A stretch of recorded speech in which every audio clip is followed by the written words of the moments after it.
வியாழக்கிழமை காலையில் ஒரு 8:30 மணிக்கெல்லாம் வீட்டில் காலையில் பிரேக்ஃபாஸ்ட்டை முடிச்சுட்டு கிளம்பியாச்சு. நாங்கள் எங்கே கிளம்பியிருந்தோம் அப்படின்னு பார்த்தீங்கன்னா குன்றத்தூர் கோவிலுக்கு தான். என்னோட மாமனார் மாமியாரை வந்து குன்றத்தூர் கோவிலுக்கு கூட்டிகிட்டு போயிருக்கேன். ஆனால் எங்கள் நாத்தனார் இது வரைக்கும் அந்த கோவிலுக்கு வந்ததில்லை. அதனால் முன்னாடியே அவங்க வர்றதுக்கு முன்னாடியே பிளான் பண்ணி வச்சுட்டேன்.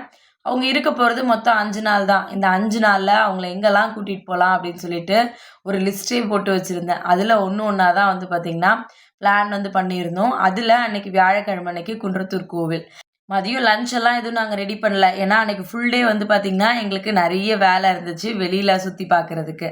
காலையிலே வந்து பார்த்திங்கன்னா நான், அவர், தேவேஷ், ரதன் 4 பேருமே வண்டியில் வந்துட்டோம். அவங்கள வந்து பார்த்திங்கன்னா ஆட்டோ ஏற்றி விட்டுருந்தோம். எல்லாருமே ஆட்டோவில் தான் வந்து வந்திருந்தாங்க. நம்ம வீட்டில் இருந்து இங்கே குன்றத்தூர் கோவில் வர்றதுக்கு வந்து பார்த்திங்கன்னா ஒரு 45 மினிட்ஸ் வந்து ஆச்சு. அவங்களுக்கு ரூட் தெரியாது. அதனால் நாங்கள் முன்னாடி போயிட்டு ஆட்டோ வந்து பின்னாடி தான் வந்துட்டு இருந்துச்சு. எல்லோரும் கோயிலுக்கு போனது ரொம்ப ஹாப்பியாக இருந்துச்சு.